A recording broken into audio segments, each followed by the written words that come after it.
এই হাদিস তিরমিজি শরীফের 5351 নম্বর হাদিস। রাসূলুল্লাহ সাল্লাল্লাহু আলাইহি ওয়াসাল্লাম বলেন, আলহামদুলিল্লাহি তামলাউল মিজান ওয়া সুবহানাল্লাহি ওয়ালহামদুলিল্লাহি তামলাআনি মা বাইনাস সামাওয়াতি ওয়াল আরদ। তিরমিজি শরীফের 5153 নম্বর হাদিস। রাসূলের সাহাবী হযরতে আবু মালিক বলেন, আমি নবীজিকে বলতে শুনেছি, নবীজি বলেন, কোন মুসলমান বান্দা যখন সুবহানাল্লাহ বলে, আল্লাহ পাক এই সুবহানাল্লাহটাকে অনেক ওজন করে মিজানের জন্য রেখে দেন। কিয়ামতের ময়দানে মিজান যখন স্থাপন করা হবে, যখন মিজানের পাল্লা ওজন করা হবে, বদ আমল নেক আমলকে যখন দুই পাল্লায় রাখা হবে, এই সুবহানাল্লাহ মিজানকে ভারী করবে। সুবহানাল্লাহ। আর যদি কোনো বান্দা সুবহানাল্লাহর সাথে সাথে আলহামদুলিল্লাহ পড়ে, তাহলে আসমান এবং জমিনের মাঝে যতটুকু ফাঁকা জায়গা আছে, ততটুকু ফাঁকা জায়গা নেকি দিয়ে, পুণ্য দিয়ে, ভালো কাজ দিয়ে আমি আল্লাহ পূরণ করে দেব। সুবহানাল্লাহ। বেশি বেশি করে সুবহানাল্লাহ পড়তে হবে, আলহামদুলিল্লাহ বলতে হবে, লা ইলাহা ইল্লাল্লাহর জিকির করতে হবে। ঠিক কিনা? বেশি কষ্ট লাগে সুবহানাল্লাহ বলতে? কষ্ট হয়? হ্যাঁ, সেকেন্ড লাগে। একটা সেকেন্ড আল্লাহর রাস্তায় দেন, সুবহানাল্লাহ, আলহামদুলিল্লাহ, লা ইলাহা ইল্লাল্লাহ যখনই স্মরণ হবে তখনই পড়বেন। রাজি আছেন তো ইনশাআল্লাহ? কোরআনে কারীমে সূরাত ইব্রাহিম, কোরআনে কারীমের সূরা 14 নম্বর সূরার 1 নম্বর আয়াত, আল্লাহ পাক বলেন, আলিফ লাম রা কিতাবুন আনজালনাহু ইলাইকা লিতুখরিজান নাস মিনাজ যুলুমাতি ইলান নূর বিইذনি রাব্বিহিম ইলা সিরাতিল আজিজিল হামিদ। আল্লাহ পাক বলেন, হে নবী, আমি আপনার প্রতি এমন একটি কিতাব নাজিল করেছি, এই কিতাবের উদ্দেশ্য হলো, কোরআনে কারীম নাজিলের উদ্দেশ্য হলো আপনি মানুষকে অন্ধকার থেকে আলোর দিকে বের করে নিয়ে আসবেন। পুঞ্জীবত অন্ধকার থেকে, কুফরির অন্ধকার, শিরকের অন্ধকার, বেদাতের অন্ধকার, কুসংস্কারের অন্ধকার, যত অন্ধকার আছে সব অন্ধকার থেকে বের করে মানুষকে আলোর দিকে নিয়ে আসবেন। এই মহান দায়িত্ব পালন করার জন্য আল্লাহর নবী নবুয়ত পাওয়ার পর মক্কায় 13 বছর দাওয়াত দিয়েছেন, গোপনে প্রকাশ্যে উভয় অবস্থায় আল্লাহর নবী দাওয়াত দিয়েছেন। দাওয়াত দেওয়ার পর হাতে গোনা কিছু মানুষ মুসলমান হলো, তার বিনিময়ে আল্লাহর নবীর উপর জুলুম নির্যাতনের প্রোপাগান্ডা শুরু হলো। এমন কঠিন জুলুম নির্যাতন, ইতিহাস সাক্ষী আছে, রক্ত ঝরিয়েছেন, দাঁত পর্যন্ত ওহুদের ময়দানে শহীদ করেছেন। আপনারা সেগুলো জানেন। মক্কার পরিবেশ যখন আল্লাহর নবীর কাছে ক্রমাগত অন্ধকার এবং সংকীর্ণ হয়ে আসলো, দাওয়াতের ময়দান যখন আর টিকলো না, শেষ পর্যন্ত আল্লাহর নবীকে হত্যার হুমকি পর্যন্ত দেওয়া হচ্ছে এবং হত্যার জন্য সব প্ল্যানিং করা শেষ হয়ে গেল, তখন আল্লাহ তাআলা আল্লাহর নবীকে নির্দেশ দিয়েছেন, হে নবী, আপনি এই মক্কা ছেড়ে মদিনায় হিজরত করে চলে যান। 13 বছর পর আল্লাহর নবী সেই কাবার দিকে তাকিয়ে অশ্রু সজল চোখে রাতের আধারে আল্লাহর নির্দেশে মক্কা ছেড়ে মদিনা গেলেন। মদিনায় তিনি এখনো পৌঁছেননি, পথেই আছেন। সেখানে তিনি কিছু কাজ করলেন। মদিনায় পৌঁছলেন, পৌঁছার পরও তিনি কিছু কাজ করলেন। এখন কথা হলো, আল্লাহর নবীর পুরো জিন্দেগি নবুয়ত পাওয়ার পরে সেটা আমার আপনার সমস্ত মুসলমান এবং মানুষের জন্য অনুসরণীয় কিনা, মানতে হবে কিনা রাসূলকে? কি বলেন? রাসূলের যে আদর্শ, এই সকল কাজ কর্ম আমাদের সকলের জন্য আদর্শ হয়ে গেছে বলে সুবহানাল্লাহ। এই সমাজের মানুষগুলো উন্নত চরিত্রের অধিকারী হবে, এই সমাজের মানুষগুলো ভালো থাকবে, মারামারি হানাহানি থাকবে না। কারণ কোরআনে কারীমে আল্লাহ পাক বলেছেন, সূরাতুত তাওবা 9 নম্বর সূরার 18 নম্বর আয়াত, ইন্নামা ইয়ামুরু মাসাজিদাল্লাহি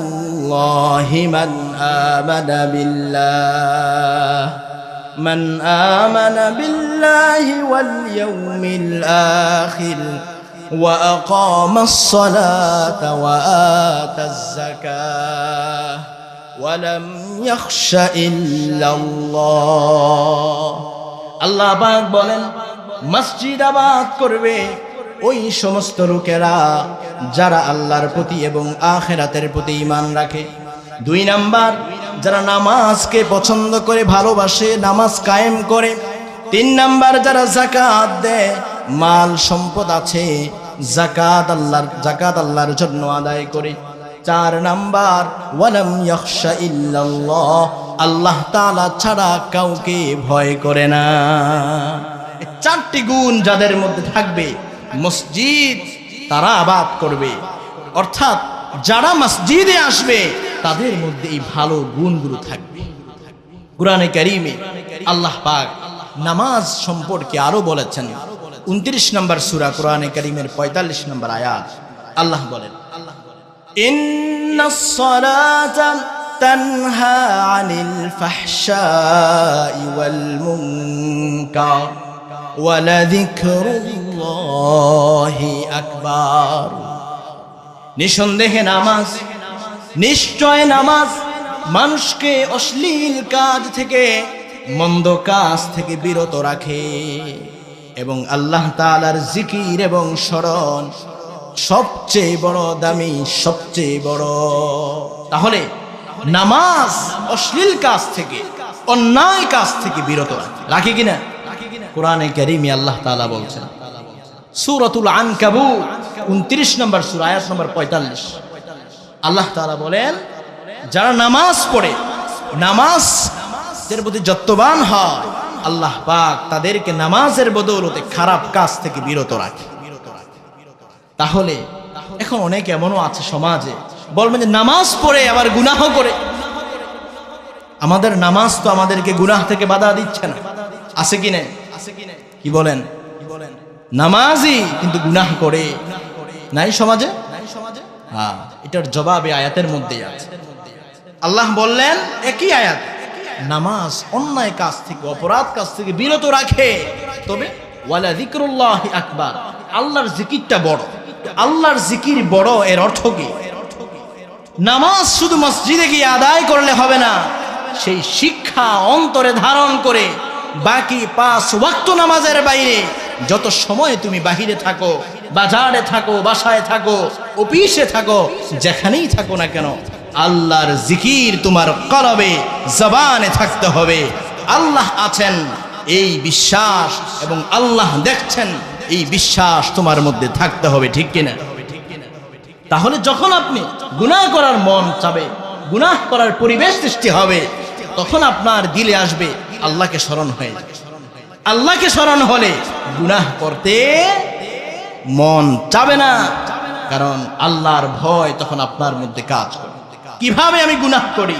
আমার আল্লাহ দেখেন, আমি যেখানে গিয়ে গুনাহ করি না কেন, পৃথিবীর আনাচে কানাচে এমন কোন গোপন জায়গা বাদ নাই যা আল্লাহর অধীনে নাই, ঠিক কিনা মুসলমান? তাহলে এমন নামাজই আমাদেরকে হতে হবে।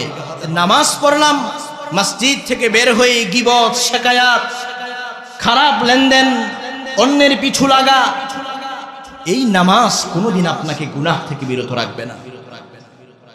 নামাজ পড়লেন তো নামাজের যে শিক্ষা, সিজদা দিলেন আপনার রব আল্লাহকে, জিকির, আল্লাহ পাকের জিকিরকে সবসময় কলবের মধ্যে এঁকে রাখতে হবে, অঙ্কিত করে রাখতে হবে, যে কোনো সময় গুনার পরিবেশ হলে মনে করতে হবে আমার আল্লাহ তাআলা আমাকে দেখছেন।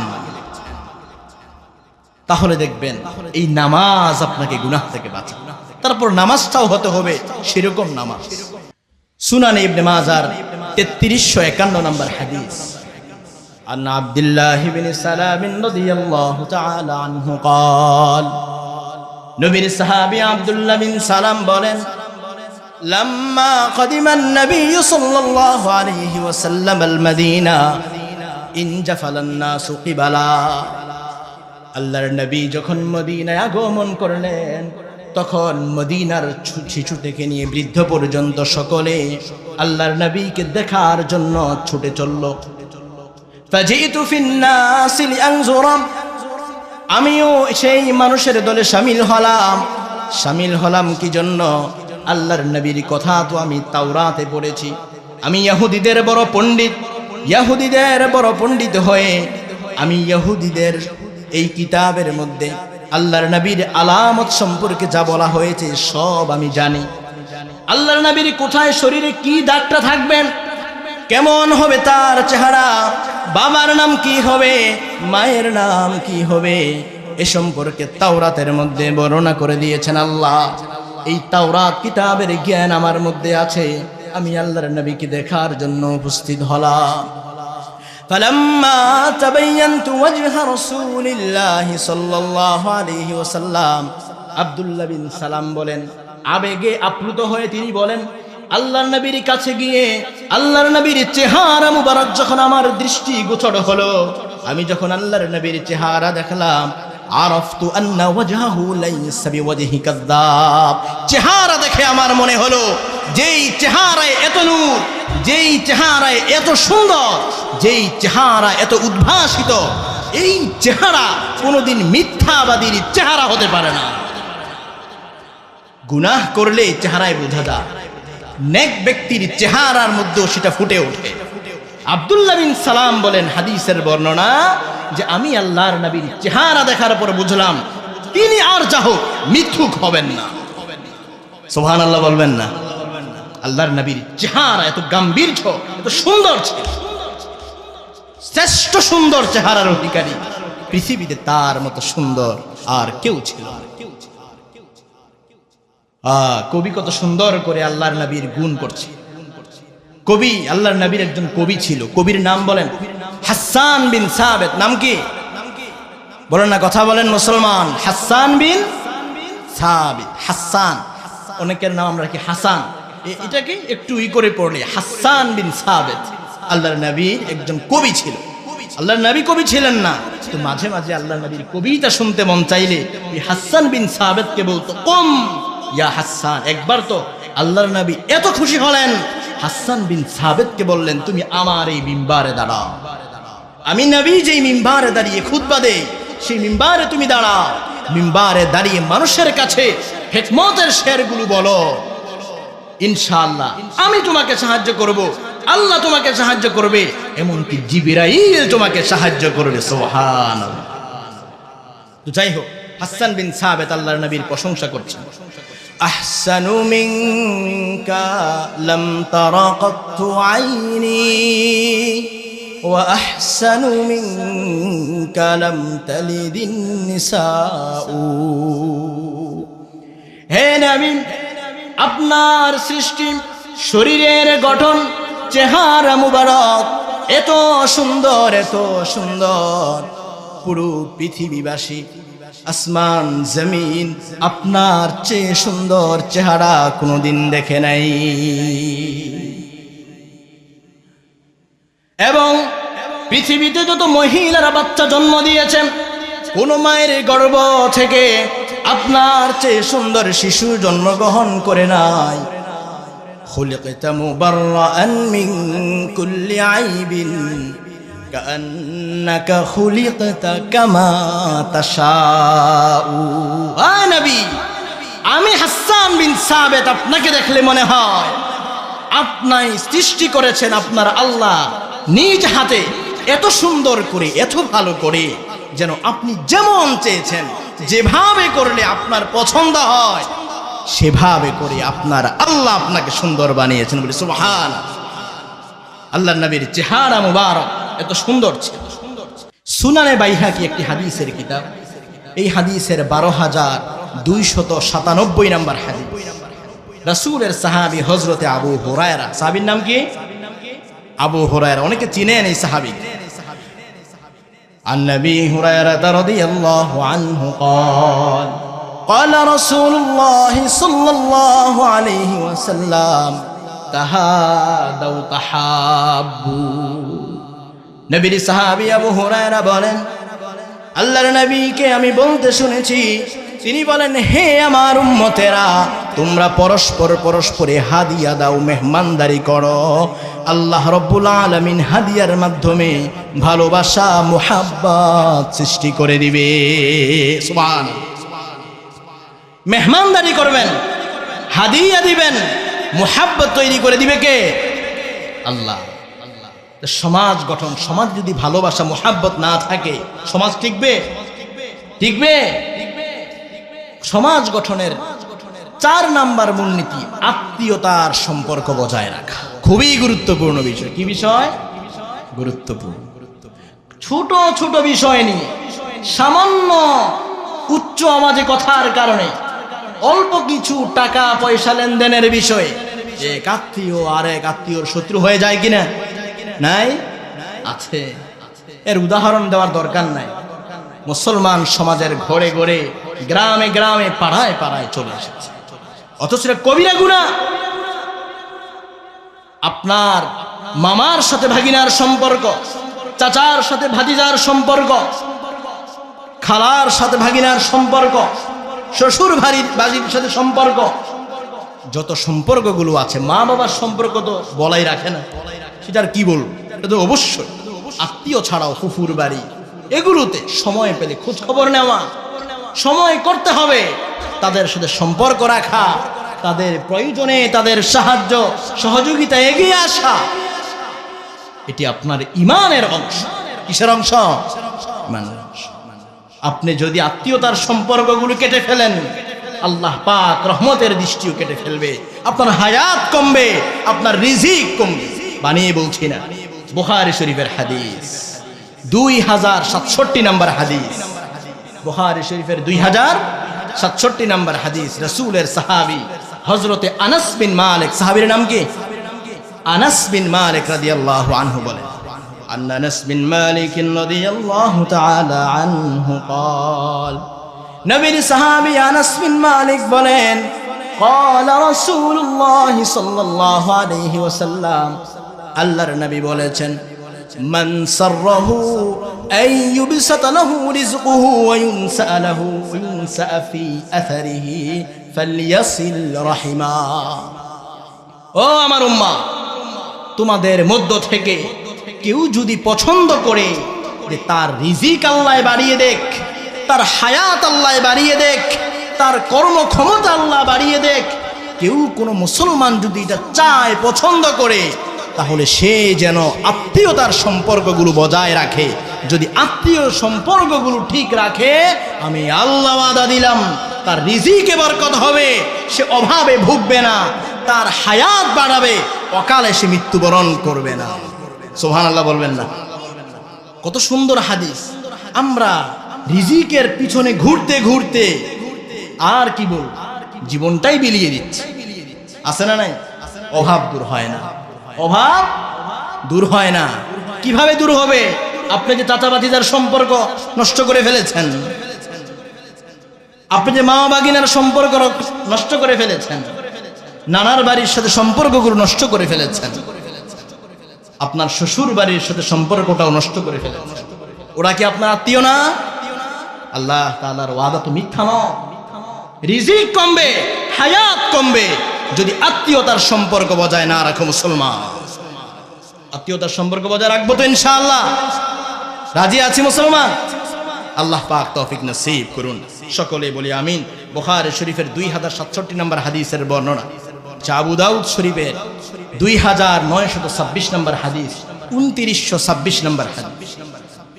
রাসূলের সাহাবী হযরতে আনাস বিন মালিক, নাম কি সাহাবীর? আনাস বিন মালিক। ওই সাহাবীর বর্ণনা, عن أنس بن مالك رضي الله عنه قال أنس بن مالك বলেন قال رسول الله صلى الله عليه وسلم আল্লাহর নবী বলেছেন আল্লাহর নবী বলেছেন এবং আমি আল্লাহর নবীকে দেখেছি হালাফা রাসূলুল্লাহ সাল্লাল্লাহু আলাইহি ওয়াসাল্লাম বাইনাল মুহাজিরিন ওয়াল আনসারি ফি দারিনা আবু দাউদ শরীফের 2926 নম্বর হাদিস আনাস বিন মালিক বলে আমি আমার নিজ চোখে দেখেছি আল্লাহর নবী আমাদের ঘরে এলেন আমাদের ঘরে বসে মক্কা থেকে হিজরত করে আসা মুহাজির সাহাবীদেরকে একত্র করলেন মদিনায় থাকা আনসারী সাহাবীদেরকে একত্র করলেন একত্র করে আল্লাহর নবী উভয়ের মাঝে ভ্রাতৃত্বের বন্ধন কায়েম করলেন বলে দিলেন মক্কা থেকে আসা ওই মুহাজির ভাই আর মদিনার মধ্যে থাকা স্থানীয় ভিটার মাটি ভিটার মালিক যারা সেই আনসারী সাহাবা তোমাদের মাঝে কোনো দূরত্ব নাই তোমরা সকলের সম্পর্ক হলো ভাই ভাইয়ের সম্পর্ক কিসের সম্পর্ক ভাই ভাইয়ের সম্পর্ক